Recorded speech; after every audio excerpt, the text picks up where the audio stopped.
Welcome to Built for This, the podcast where purpose meets performance.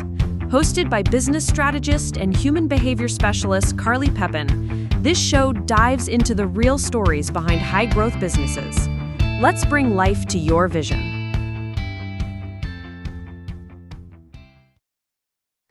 Hey guys, so welcome back. I have a fun episode in for you today. I can already tell we're already having some laughs. But basically, I have Jonathan Carson and Eric Kurtzman here, and they are co-CEOs of Stretto. So Jonathan Carson was a bankruptcy technology and services firm retained in some of the country's largest corporate restructurings and providing proprietary software used to prepare more than 80% of the consumer bankruptcy cases filed nationwide.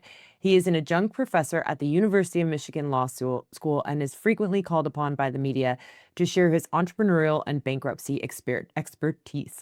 Jonathan began his career as a corporate restructuring attorney with Kirkland and Ellis and leveraged his legal expertise to launch Kurtzman Carson Consultants, KCC, a technology firm that redefined the administration of large Chapter 11 bankruptcy cases. He and his co-founder, Eric Kurtzman, successfully grew KCC to become the market leader in its space. Jonathan and Eric's entrepreneurial leadership earned them widespread recognition, including the Ernst & Young Entrepreneur of the Year Award, and resulted in the exponential growth and successful acquisition of KCC by Computershare.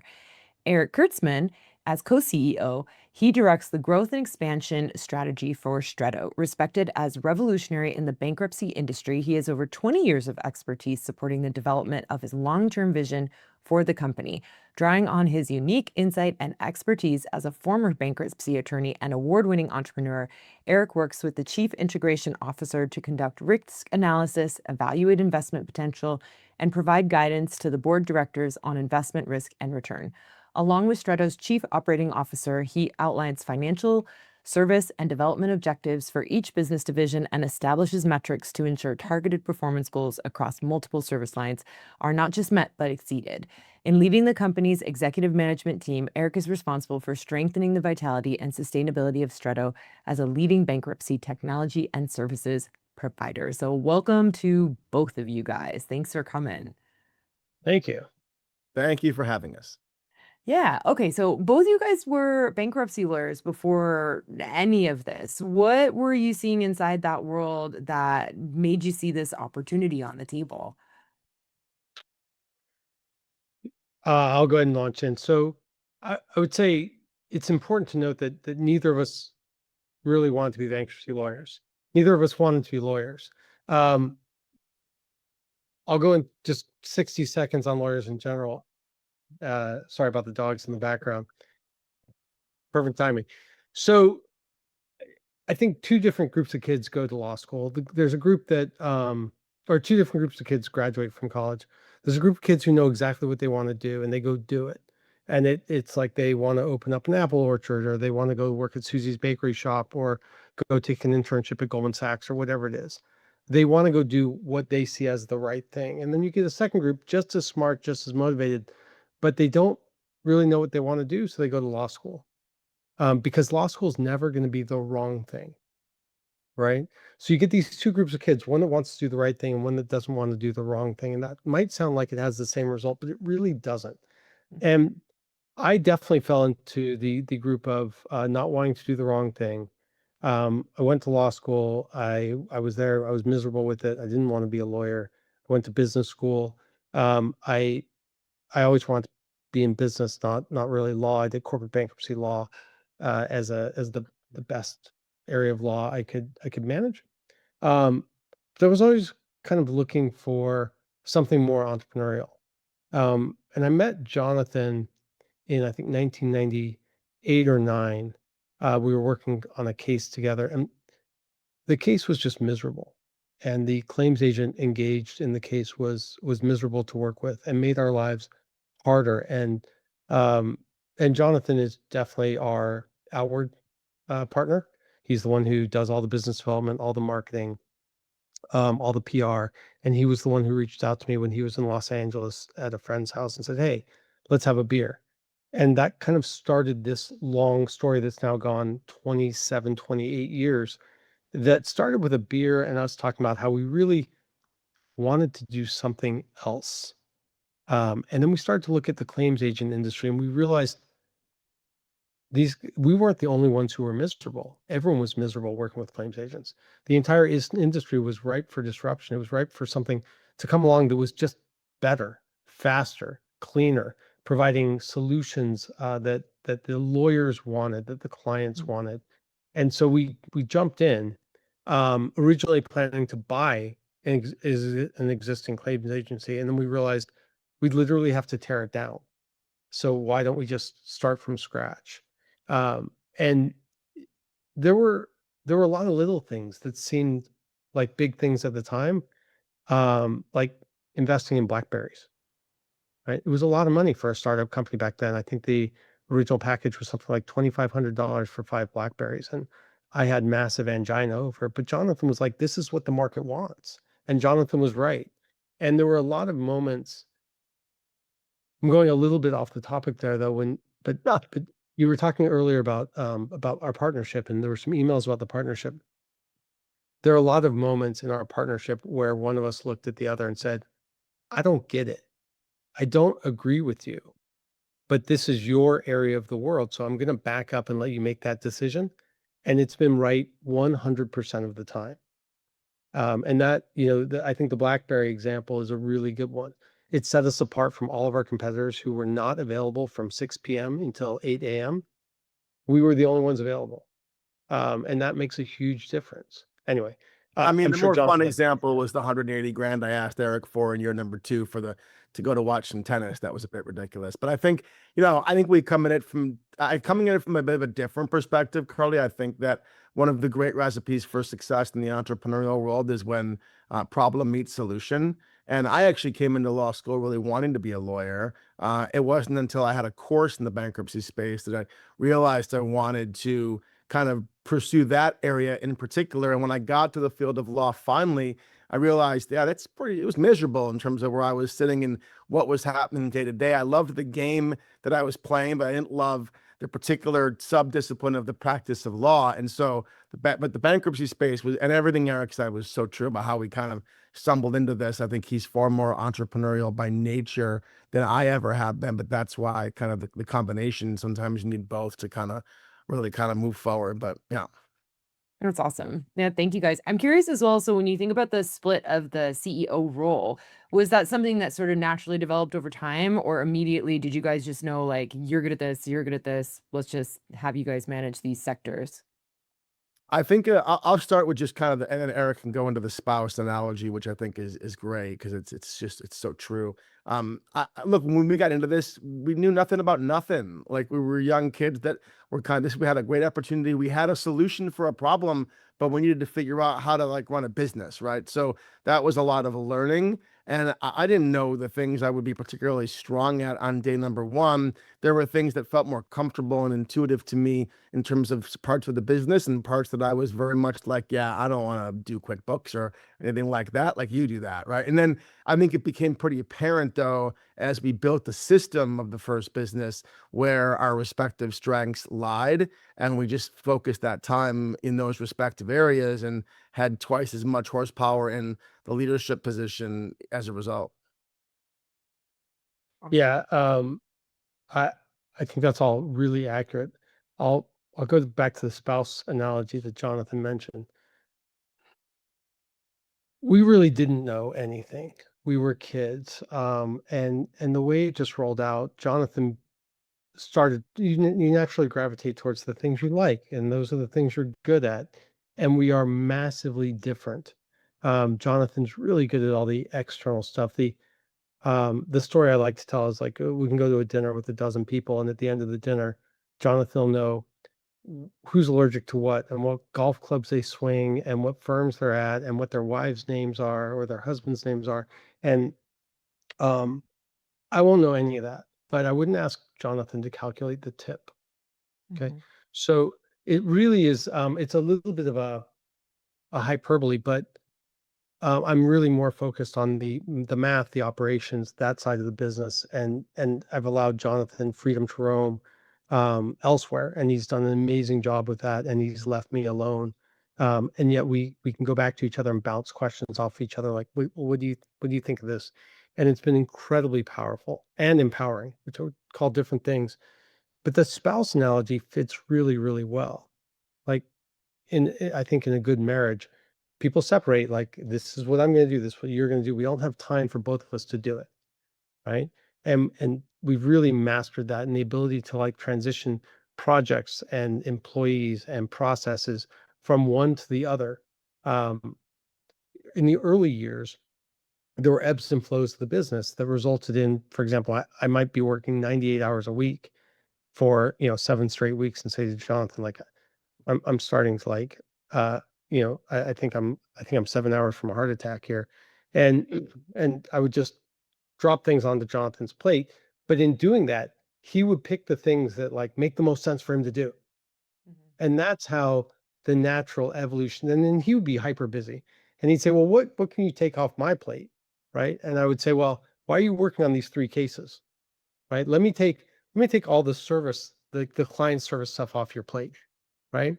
So that kind of free flow back and forth was incredible in the way we created the long-term partnership, which really has become like an incredible marriage. In fact, I texted a happy Mother's Day message to Jonathan's wife on Sunday, congratulating her on her 3 amazing kids, despite the fact that, our co-husband is, not the easiest person to raise a family with. So, like, it's been forever, and this is the way it now is, and it's pretty amazing, but it is very, very spouse-like. That's awesome. Yeah, well, you guys spend a Funny, lot of time funny. I together. simply told his wife yesterday that she's one of the great moms out there and left it at that. So all good. Yeah. That's And not there's what I that spouse said. dynamic, by the way. I did not do that. Oh, that's awesome. My dad worked with someone for a really long time, and yeah, it was fun to chat with him because he's like, basically, we kind of hung out with each other more than our wives sometimes because we work Yeah. together 5 days a week all day, and then we see the wives maybe sometimes on the weekends, but sometimes they weren't able to because the nature of the business. But yeah, you guys are right. It is like it's a serious relationship. For sure. Yeah, and I'm curious as also, as you guys, as you said, you started out the business, and it definitely was something that you didn't understand. You didn't know how to run it. You're just 2 guys trying to figure it out along the way. What would you say? Because now the business has grown. Well, you sold one business now. You're in this Stretto now, so it's grown quite significantly. What would you say are some of the things that have really changed within operations, strategy, things like that, that have allowed you guys to scale to this point? I'm going to start with just the high level and let Eric answer the specific question, just to kind of clarify for the folks out there, right? That, we left the world of big law to kind of take this crazy entrepreneurial journey. We founded a business, just the 2 of us, and the American dream, right? And built it. And that's the business that you referenced, that after 7 or 8 years, we sold to a large public company, which we then ran for a few years and then exited, right? And then kind of moved into the next phase, which involved acquiring a different business in the bankruptcy technology space with a much broader vision than the first time around. The vision behind Stretto was really to kind of marry best in class consumer bankruptcy with best in class corporate restructuring and become the largest technology platform that services the bankruptcy and insolvency communities out there, which is what's happened over the course of the last 8 years. And it's amazing to be able to kind of write the rest of the story that we wanted to write the first time. I think Eric should address some of your specific questions about some of the strategy and operational and tactical things that are different this time around. We're much broader, we're much larger as a business, and the breadth is so much more massive, right? And that's mostly, I mean, yeah, I play the role on helping to broaden the top of the funnel and bring in more types of business through different channels. But Eric's the one, as he used to always say, like, my job is to, yeah, he had some great saying about his job is to I know do exactly what kind you're of, thinking. you could say, you want to say his Yeah, job was to do all the because you're work gonna that my mess it side of up. the business brought in, and my side of the business was to make his job as hard as possible. And that's Awesome. kind of how it's managed, right? Yeah. Sorry. Yeah, that's essentially. So there are 2 big events that have massively changed the world, our world, since we started this process back in 2000 and reinvigorated when we launched Stretto in 2017. One is COVID, right? COVID brought everyone home from the office, and the office system really hasn't recovered and shouldn't have recovered, right? And for a lot of people, you need to work face to face, you need to be in the same room, at least sometimes, and especially when you talk about young legal associates and whatnot. But for many businesses like ours, most of it can be done through Zoom. Most of it can be done over the internet. And that's allowed us the COVID experience, which really forced everyone into that mode, certainly allowed us to cut costs, right? In certain areas, we've cut office space, right, but it also has taught us to be far more efficient. All the travel time is gone. Um, Even if it's just like walking down the hall to someone else's office and finding out they're not there, right? Like everyone is far more dependent on the second of the two things that has evolved over the last 20 years, which is basically the internet and now we're in the AI boom, right? What we're doing in AI is just incredible. What used to take 3 years to develop takes 3 weeks now. And by the way, when you're developing it, you're running 15 different versions at the same time and selecting the best of the 15. So there's this thing that Jonathan said a long time ago that I've repeated probably a million times since then, and it's going to sound incredibly reductive and silly, but it's so powerful in my mind. Better, faster, cheaper. Better, faster, cheaper. Better, faster, cheaper. Like everything that we're doing and everything that we get done through AI, it's done better, it's done faster, and it's done cheaper. And ultimately, what we're providing to our clients is a panoply of technology services that allows them to do their jobs better, faster, cheaper, right? It's what we sell, it's what we use to sell it. I mean, it is the future. And so in the AI space, there's so much going on right now. We are definitely the leaders in our industry. At the same time, if we took our foot off the gas, we'd be past within a year. Like there's no stopping at this point. There's nothing short of a sprint.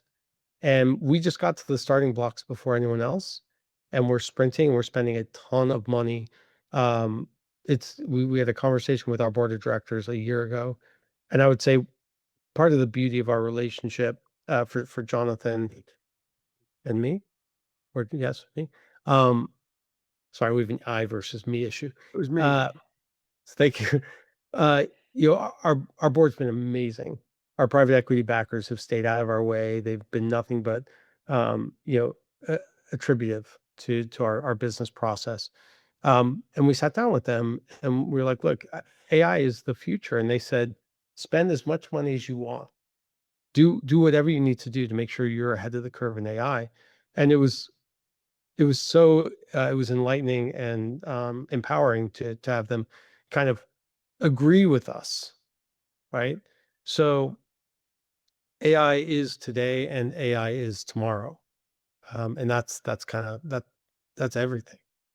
Hey everyone, it's Carly. If you're really resonating with what we're talking about and want to get clear on what truly drives you, what your core values are, head on over to my website. In the tools and tips section, there is a free values assessment. And this is a quick exercise that's going to help you to uncover what actually matters most with you so you can lead and live with more clarity, fulfillment, and momentum. Yeah. That's awesome. Thank you so much for sharing that. I'm curious as well, because something that you guys mentioned was that part of the vision when you took on Stretto was to become the leader in the industry. So what was the strategy to get there? Because you've brought the vision to reality. And I'm curious like how that played out along the way. Yeah, I think so. Again, I'll kind of do the high level, and Eric can talk about how we actually executed on it because they're two different things. I think the high level kind of began with some strategy and some vision that we kind of put together, the two of us together, which is inspired by some kind of discussions around businesses that were out there. But this concept that we talked about and learned some learnings we took away were kind of the difference between a spray paint strategy and a more focused strategy. And we decided that, we were going to really kind of keep a very narrow focus in the world of bankruptcy and insolvency when we got here. And the vision was to kind of acquire this kind of one business, a market leader in the consumer bankruptcy trustee space, and immediately pursued two pretty aggressive and ambitious opportunities, one of which is to rebuild our first business, which was to become a market leader again in the corporate bankruptcy space. And the other was to acquire a large business that was a software business, enterprise software business that, as you referenced earlier, is responsible for processing on the front end a very large percentage, like 3/4 or whatever, of all the bankruptcy cases in the country. If we did those two things, we really would have the largest and broadest platform of market leaders across the bankruptcy and insolvency areas. And we wanted to keep it to that narrow limit. We've done some interesting bolt-on acquisitions, Eric will talk about, to kind of bolster those, to help on the combination, to be able to add new products or features to our existing channels. But that was kind of where we started and where we looked at. And I think, as Eric will mention too, on the AI piece, that strategy has proven very valuable, because what it let us do was to build a purpose-built platform focused just on the core disciplines of bankruptcy and insolvency, which is really, when you compare what we're doing versus the bankruptcy efforts of a LexisNexis, it's night and day. Our narrow focus lets us go really deep. That was the strategy from the beginning, and I think we've executed on that pretty well over the last 8 years. Eric can talk about how we did it. Yeah, thanks. I mean, that was actually pretty robust. We like to think of Stretto as operating in 3 separate segments: the bankruptcy trustee segment, the consumer bankruptcy lawyer segment, and the corporate segment. That's the way we kind of present ourselves to the world. When you get inside of Stretto, though, the ability to find synergies across those 3 groups is massive. The resources they require, the education that they require, the understanding that they require is pretty fantastic. And so, as Jonathan mentioned, like AI, there's a big piece of AI here, and some acquisitions that become important. So in the consumer bankruptcy space, we bought a company that is the only company in the nation that was doing student loan work at the level they were. They're the only company that's approved by bankruptcy courts for student loan discharges, and student loan discharge is a big pending issue in the bankruptcy space. We bought another company that does preference and fraudulent transfer work, which is an area of litigation inside the bankruptcy space. We've bought these smaller companies as bolt-ons to provide better, wider, broader services to our client base. One of the companies that we bought was called Chapter 11 Dockets. There's a guy named Randy Reese who was a Skadden Arps lawyer 20 years ago and started this company. And his idea at the time was, let me create a database. And if a young lawyer wants to file a motion to sell a car, I'm random, he can go into my system and he can find examples that different firms have filed over different years in different jurisdictions. And you can pick, look, I want a Delaware motion filed by Latham and Watkins, and they'll find it. Right. And it was brilliant.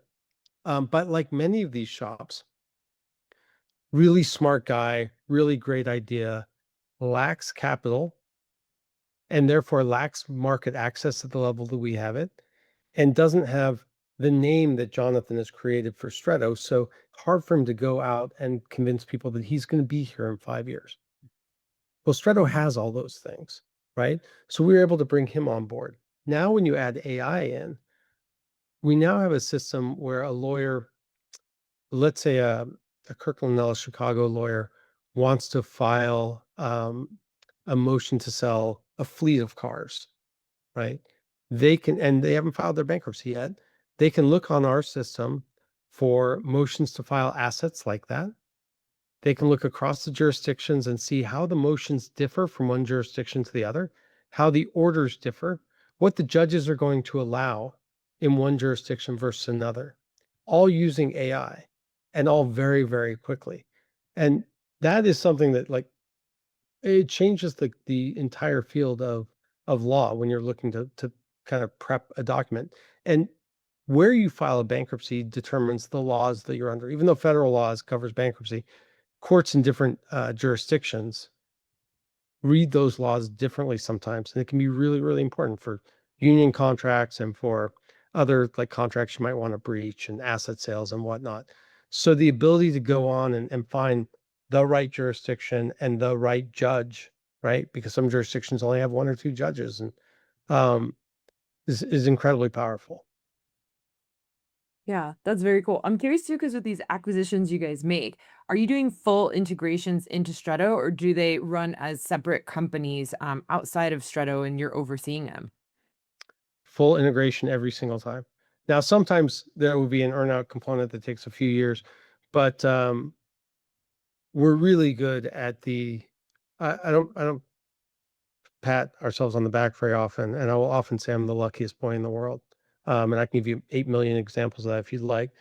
Um, I will give you one in a minute, but in every case where we have bought an entity, and we bought 6 or 7 at this point, the largest of which was our size. It was CIN Group. It was a massive integration, but in every case we have integrated fully. They all operate under the Stretto banner. Um, and I would just now we're going way back to the beginning of Jonathan and my partnership, and me being the luckiest boy in the world. I didn't really know Jonathan. Like, we'd met, but uh, it's incredibly lucky that it's worked out like this well for this many years. Um, we literally have gone kind of like 26 years without an argument. Now, that doesn't mean we always agree with each other, but he doesn't yell at me like my wife does. You know what I That's mean? what we're for. Like, it's not a spousal relationship in the yelling category. My so- wife doesn't ever yell, actually. Is She this doesn't? recorded, right? Yeah, being recorded. It We're is gonna being show recorded. this. Oh, she never yells. Yeah. Don't let her talk to me then. I'm half Italian. As you said, healthy conflict is important. It's vital, and it's crucial to being able to grow and figure out where the boundaries are. But Absolutely. when it remains respectful and based in trust and right and all that. I mean, I feel the same way Eric describes. He feels for the similar reasons he probably does, and that you find someone that you can kind of combine with and make 1 and 1 make equal more than 2, whatever the number is. Don't ask me to calculate it, but if it's more than 2, it's a good thing. And that's, when you find it, you figure out how do you optimize it.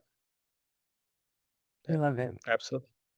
Thank you. I'm curious too. So when you guys do these integrations as well, I imagine, you have different companies, different cultures. Like, what do you guys do to get them under the Stretto brand, the Stretto culture, so that it's a smoother integration? Because you've done it quite a few times now. That is rough. Yeah. It's really rough.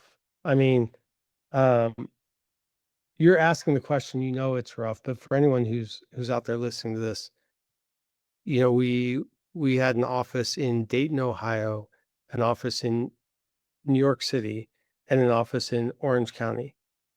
Those are 3 massively different cultures. They operate on different revenue systems, different salary ranges. Yeah, it's honestly, I'd love to meet somebody who truly knows how to do it. I do not think that person exists. Um, we've always approached the team. We came from the lawyer mentality, the lawyer background, and we've always said, like, we don't want to operate in a system where shit rolls downhill. And that's how it works at a law firm. I work for you or you work for me. We want to work like a team. And that has been, I think, very fundamental to the success that we've had across the board, because we practice that. And so our key executives, they practice it. And our key executive group, by the way, um, the 7 guys who sit with us most of the time, most of them have been with us for 20 plus years, right? They were with us at KCC, and when we launched Stretto, they joined. So these guys know how we operate, and they like it, and they operate that way too. And it just goes throughout the entire company. We do holistic corporate events every now and then that bring everyone together nationwide, but we still don't bring together the people who are coming from an international office, right? So it is massively difficult, but teaching everyone that it's a team and that we're all moving forward together or falling together is, I would say, the most fundamental piece of it. Jonathan, you help me out. Yeah, no, usually I do the high level and he tells you kind of the tactical piece. This is kind of the opposite, which is I think great for any of your listeners that are interested in some more of the tactical pieces. I think the easy answer is that broken down into multiple work streams. And so when you acquire a very large company, there's going to be a marketing work stream that's going to involve branding audits and collateral audits and website audits and strategies to kind of combine and remove and kind of see all these things. And this is overseen by the person who's in charge of marketing. And it takes a lot of people and a handful of months and a lot of time to do it. The same thing's happening on the finance side with finance systems and our CFO looking at how we're going to integrate. And when you've got like a 3 or 4 person business, which has been some of the acquisitions that we've done, these are really easy to do. There is no marketing plan. Let's create one. There is no finance system. Let's put it onto ours.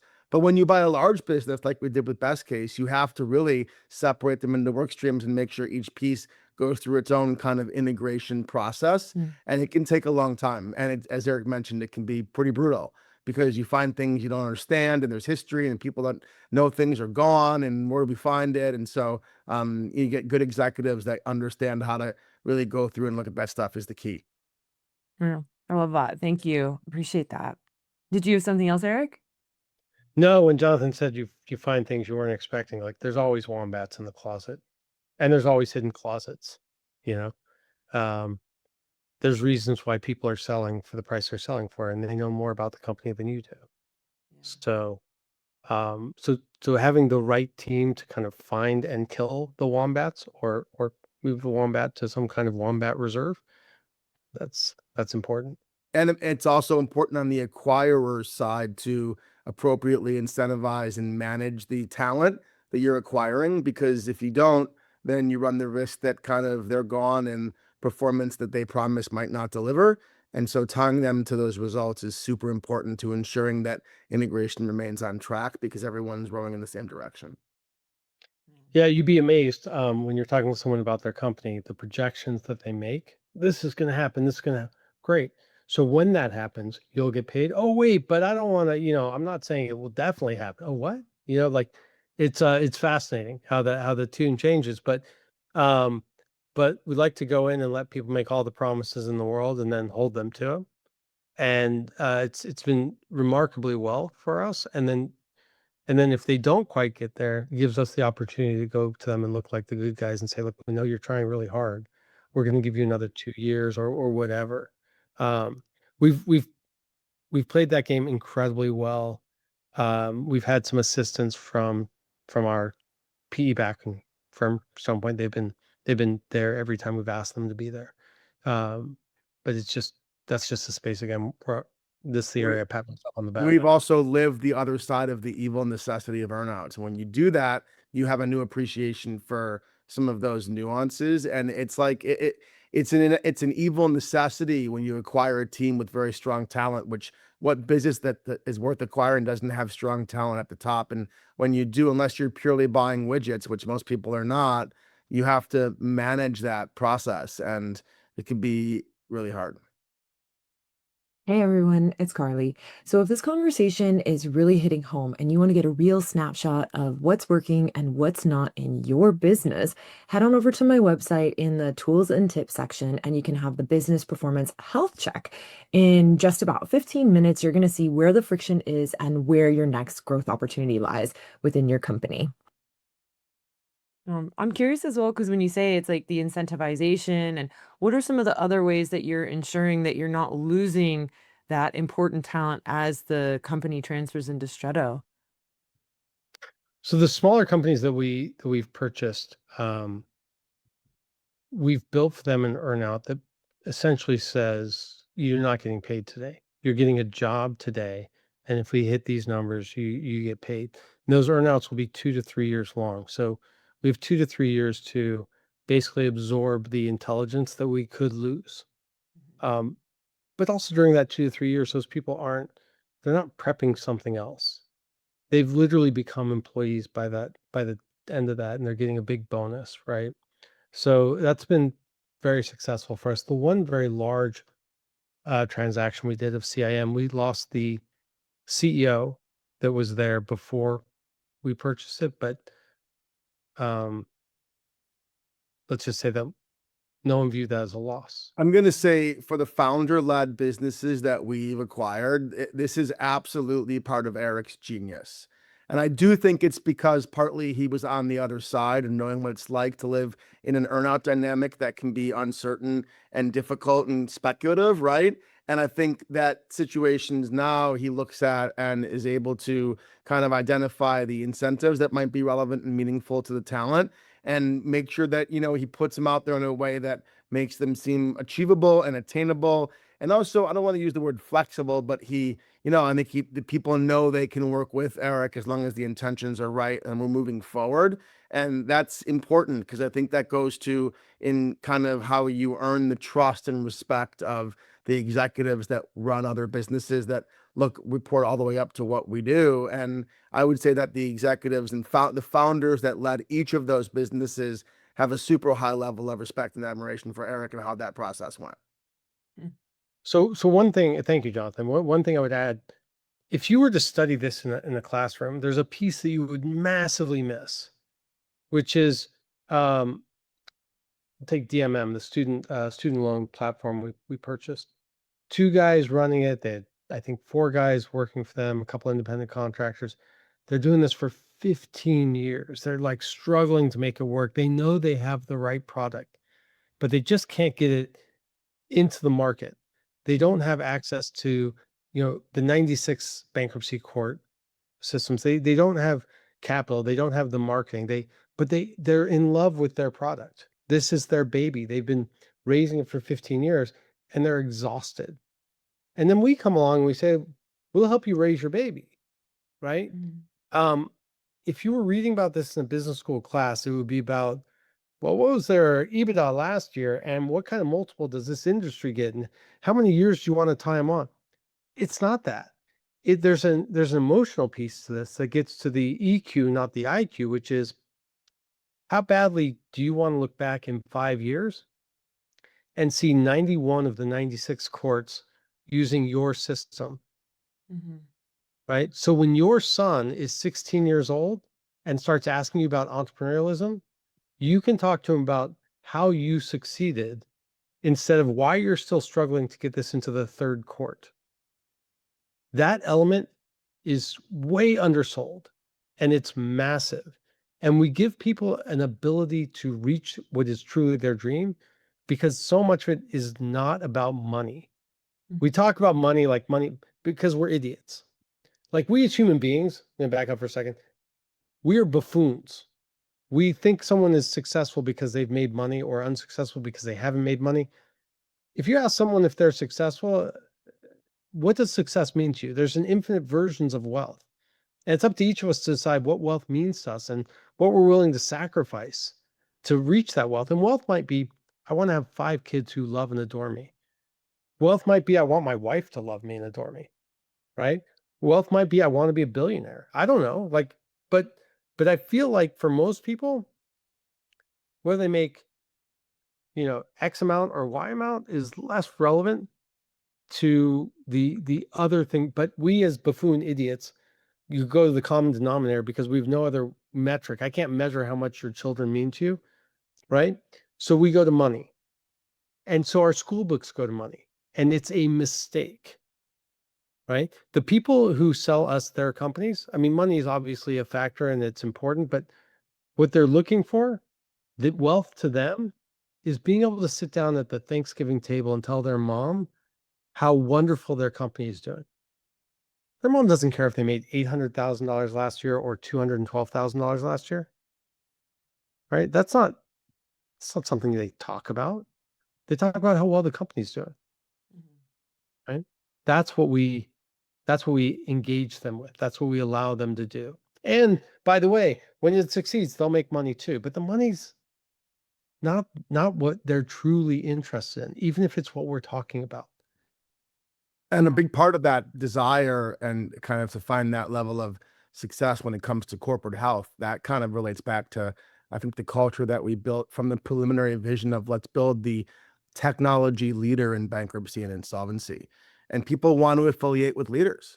they want to affiliate with market share leaders, with those that have credibility in the space. And now that person can go to their Thanksgiving table and discuss the market leader this business is in bankruptcy and the important role his or her business plays in how it operates. Yeah, that's really beautifully put. There's a client I worked with. She's really cool. She got a great offer for her company, but just didn't want to sell it because she wanted not the money, but she wanted to build it out more. And she wanted her daughter to see her build something pretty massive. And she said, I'll sell it when she's in her 20s. I was like, that's awesome. It Yeah. was more about her daughter seeing an empowered woman run a company. Yep. We had 2 fantastic offers to sell KCC before we took the one we took. And the first one we rejected because we didn't like the buyers. Like, the money was outrageous, and Jonathan and I were 18 months out of practicing law. And then the second one we walked away from as a matter of principle. And the value of the company doubled each time we rejected the offer.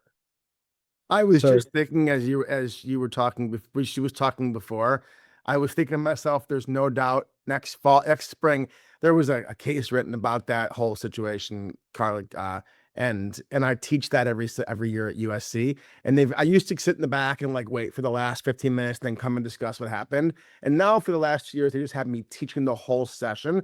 So now for the first time, I'm going to bring Eric in next spring to sit in the back and listen, and then jump in the last 20 minutes and share, because everything he mentioned is very, it does go back to a lot of those and both those exit situations were talked about. I think to the other comment though, that Eric was talking about, there's some great academic research done on founder dynamics and different types of founders. And, kind of this concept in this book called Founder's Dilemma is about being a rich versus a king founder, and the a king founder who wants to, own 100% of the $5 million pie versus the rich founder who wants to own 5% of the $100 million pie, and the different decisions that founders make based on which one of those you are affect who you hire, how you raise capital, what your business model looks like. And it's just interesting to think about that. And I think the coolest thing is that, we've managed to, at least grow a couple different businesses that somehow have been both rich and king in their own right.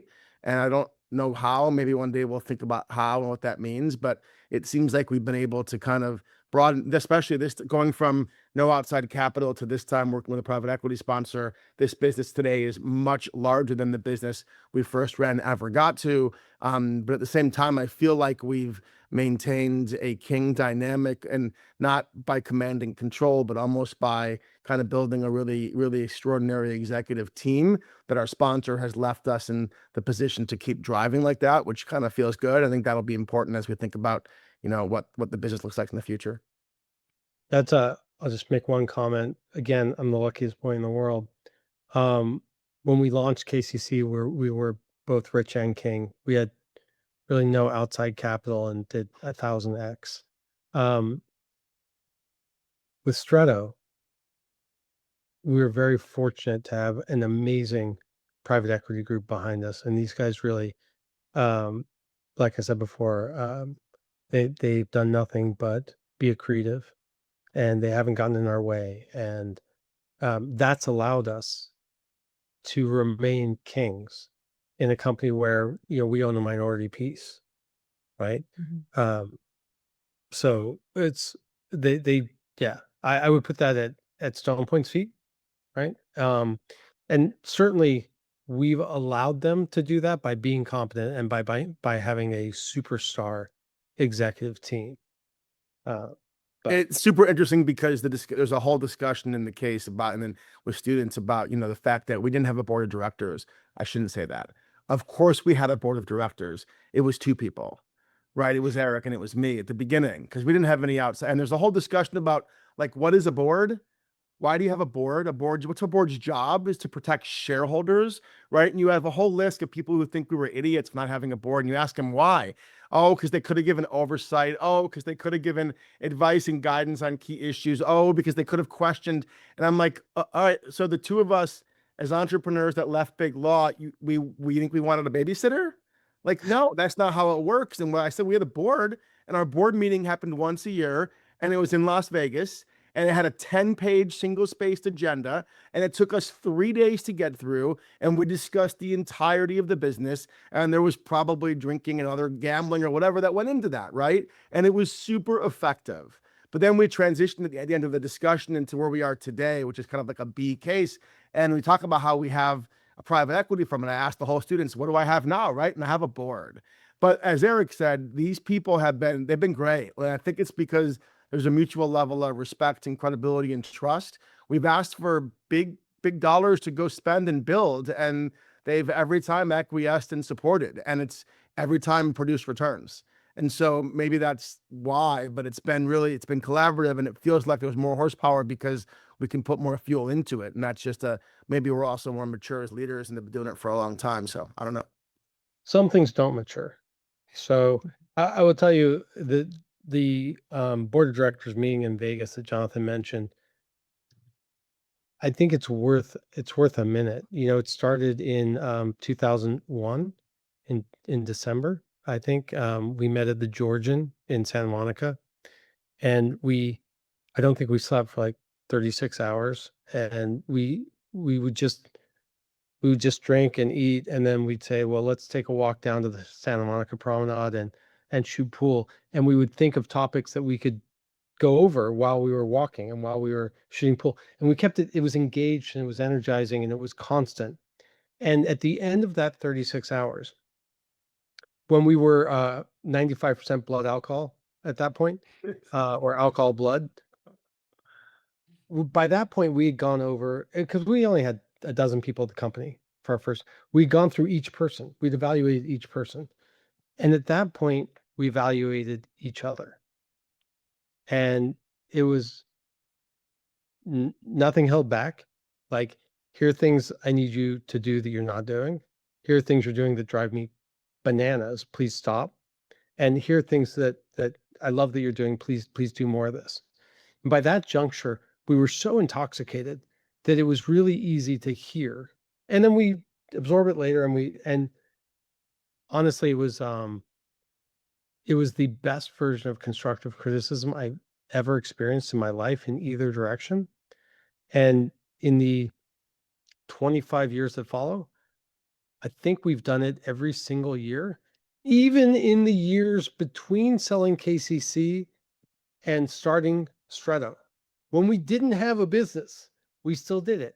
And I will compliment our wives, in case it's being recorded, for not only putting up with that, but like recognizing how important that is to us personally as individuals, as human beings, for our growth, and promoting us spending that time away from them, drinking and doing whatever debauchery happens, during that period of time, because it was so incredibly healthy and it's part of our journey as partners.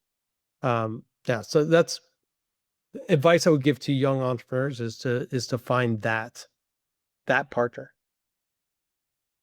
Awesome. No, thank you. I really appreciate that. I feel like this also gears us right into the next thing I'd love to talk to you guys about, which is the culture dynamic. Because there's lots that you've talked about, which indicate that the culture is really strong at Stretto. Also, I know that you guys have people who work their way up from the bottom all the way to the top. You've had people with you for a really long time. So tell me a little bit about the culture, what you guys instill in it, how you created it, because it does sound like it's something that's been impactful. You can Start start first. No, you can start here. Maybe I give the Robert example. I think it is a good one. So, this example will kind of set out a lot of pieces. This kid Robert, who, just to hide names, I'll call him Rob for this call. He came to us as a junior in college. See, maybe senior in college. Was our first employee, and he's making like $8 an hour. And he's working for us for about a month, and I call him into my office, and Jonathan and I are sitting there, and we're like, look, love what you're doing. Love the energy you're bringing. You're smarter about what we do now than you were a month ago. We can bill you out at $45 an hour instead of $40 an hour. We're going to start paying you $9. Now, what he heard was, man, the bosses are watching me. They like what I'm doing. They support me. They're gonna pay me. I don't have to ask them for a raise. They're the good guys, right? All very like it just created this mold that we followed with so many people afterwards. Brought him in 3 months later, raised him to $10. The end of the year raised him to $14. And as he was doing this, as we were bumping him up, he was becoming better, smarter, like more able to do things, right? When he came to me at the end of his college years and he said, I think I'm gonna go take a job at American Express because it's salaried and it's this, and I want to be in big corporate America. I was like, okay, you should do that. And in 3 months, your job will still be here for you. Mhm. Right. Now he never left, but just allowing him the opportunity to leave, allowing him the opportunity to make his own decisions was massive. And as the years go forward, we paid for him to get an MBA. We, we promoted and promoted and promoted him because he deserved it. Right. But we helped build him. We helped him grow. And he knew that the whole time. And he waited until after we left KCC to launch his competing company. And that to me is respect. Mm. And our love for him and our respect for him was so much that shortly after launching Stretto, we bought his company to bring him on board and to begin our Chapter 11 process. And today he again sits at the C-suite table, and he understands the entire breadth of Stretto, and he understands how we operate. He's basically doing gymnastics inside my head. And so we have massive amount of trust for him, and he's running our AI team. So he's the guy, right? Who right now we've put so much of our future on because we know him, we trust him, we believe in him. And he's been with us for 25 years, and he lives and breathes the same spirit and ethos that we do. I think if kind of higher level culture culture can be positive or negative, and culture can be strong or weak. And you could certainly have a strong positive culture, and you can have a weak positive. And really, there's probably some great Harvard Business School 4x4 we could create. But just at the conceptual level, it's very different when you found a business versus when you acquire one. And the business that we've created, I don't know, the first that business got to maybe 400 employees. The first 150 employees of that business, no doubt, met Eric or me before their first day of work. Mm. And even if the next 250 didn't, a culture gets established with that level of kind of connectivity between the top and kind of the entry level. And, it became somewhat easy as long as we continued to fund it to maintain that strong positive culture, and it only increased. And at the beginning, it didn't take much. It took Baja Fresh Thursdays, right? It took a few go-karts every couple months, movie night. Those are things people really valued. And then it became, you got to get a soda fountain and people can pick the colors, the flavors, and then it became a nap room. And there's certain, you got to kind of fund the appropriate dynamics to fuel the culture. But when you're able to begin at the beginning, it's easier because you have a blank slate. This time around, when you acquire a business, we got here in 2017, there were 25, 50 people already here. I would say maybe a quarter of those no longer are here because they didn't fit the mold of what we wanted to build. There was a lot of not my job syndrome, shall we say, a lot of laziness and complacency. It was a business that didn't have a lot of focus on talent for a while before we got here. And so, you remove a lot of that and you kind of try to scrap things around the problems. But it takes a lot more dollars, energy, and focus to build a positive culture from a place that starts out as one that's not that and is pretty fragmented and has gone through lots of challenging years. And so this time around, it's again been a focused effort. I would say we have a very strong positive culture now at Stretto, but it's been a much more kind of focused and intentional effort than it was last time because of the dynamics coming in, I think. That's So awesome. I just want to make two related You're comments. going to One, discuss Big Bear and good and welfare. I bet you are. I All right. will. All I right. was thinking it I maybe don't take a little know. too much time, but Jonathan, it's a 2x2, not a 4x4. 4x4 2 by 2.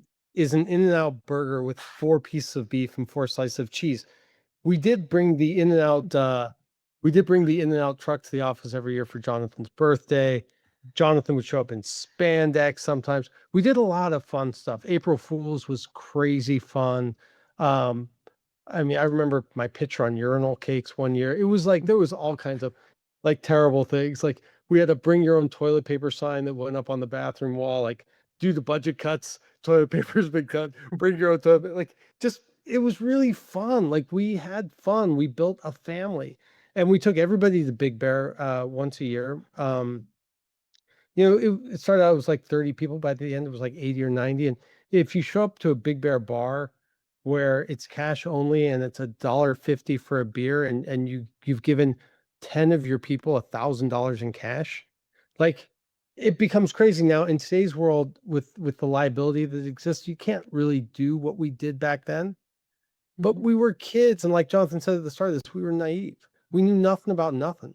We were lawyers and we knew nothing about liability. We just did what we thought we would do with our friends, and we developed a family of friends. We there was one year up in Big Bear that one of our employees, she threw up on my sweatshirt, which I still have this sweatshirt. It means a lot to me. And then Jonathan had to like drive her to the house she was staying at. And then Jonathan drove home from Big Bear, and halfway home from Big Bear, realized he had her purse and her car keys were in, and he had to go back. These are things that families do. These are things like, and all these dramas that we had just brought us together. And we used to do this good and welfare. Jonathan mentioned we'd have like 60, 70, 80 people in a circle. And one at a time, people would say whatever they wanted to say. And some people wouldn't say anything, but most people would wish they had more time talking about what this family meant to them and what these 2 days in Big Bear just to like have fun with their friends would mean to them. And meanwhile, I was drinking so heavily that I would leave the circle to throw up every now and then. And this is actually part of the value of the story, because it made everyone feel comfortable that they could do anything they wanted to do. Like when the CEO is vomiting loudly enough for everyone to hear, what could you possibly do wrong? Right? So somehow we survived that without a single lawsuit. And I think I'm going to stop Mir because he's way ahead. Obviously, I'm going to stop him. But I think that it's harder when you're, when you're just 80, 90 people locally. It's easy to get everyone to Big Bear, which for those who don't know is just a couple hours from Los Angeles, right? And when you're, 350 people all over the country, it's harder. And how do you do it, right? So now we do things like every other year, we bring the entire company together in Orange County near headquarters for a couple-day long event. It costs hundreds of thousands of dollars and take months and months of planning and hundreds of hours of people's times to do it. But it's worth every penny and every minute because of you can try to recreate some of that and do the best that you can, and you have to be intentional about it. So one last thing on culture. I mentioned earlier that when we first launched KCC, before doing that, we looked at buying one of the existing shops. And I remember Jonathan and I were talking, and he said to me, like, this technology is terrible. We're going to have to start from scratch. And I said, like, this culture is terrible. How do you start from scratch with culture? Like, you can't. You literally have to fire everyone and start over. So it was probably more culture than anything that made us like launch our own shop. Yeah. We didn't want the shit rolls downhill. We didn't want the bad culture of the possible acquisition. We wanted a family, right? And of all our successes, I would say that was, if you want to talk about wealth, the love that we had in that office, the wealth that we have today in our group that we run the company with, it's irreplaceable. That's awesome. Yeah. Thank you guys. Thank you so much for sharing everything. This was really cool, really inspiring. And if anyone wants to find out more about Stretto, about you guys, where should they go? Jonathan, he's going to look to me to answer that question. Obviously, you can find us online. There's a Stretto website. We also both are on LinkedIn, and it was fantastic being here, Carly. We really appreciate the time, and it's always fun to look back on 25 years and talk about some really fun entrepreneurial stories and kind of the people, the places, the things. It's always a good time. So we really appreciate your time and interest. I just want to be clear that Jonathan's team runs my LinkedIn. I don't even know the password. So yeah, Stretto.com. Awesome. And thank you again, guys. This was inspiring. If anyone liked it, enjoyed it, feel free to share it with someone else you might think is going to be inspired by it. And I really appreciate you guys coming. Thank you again. Thanks, Carly. Thank you.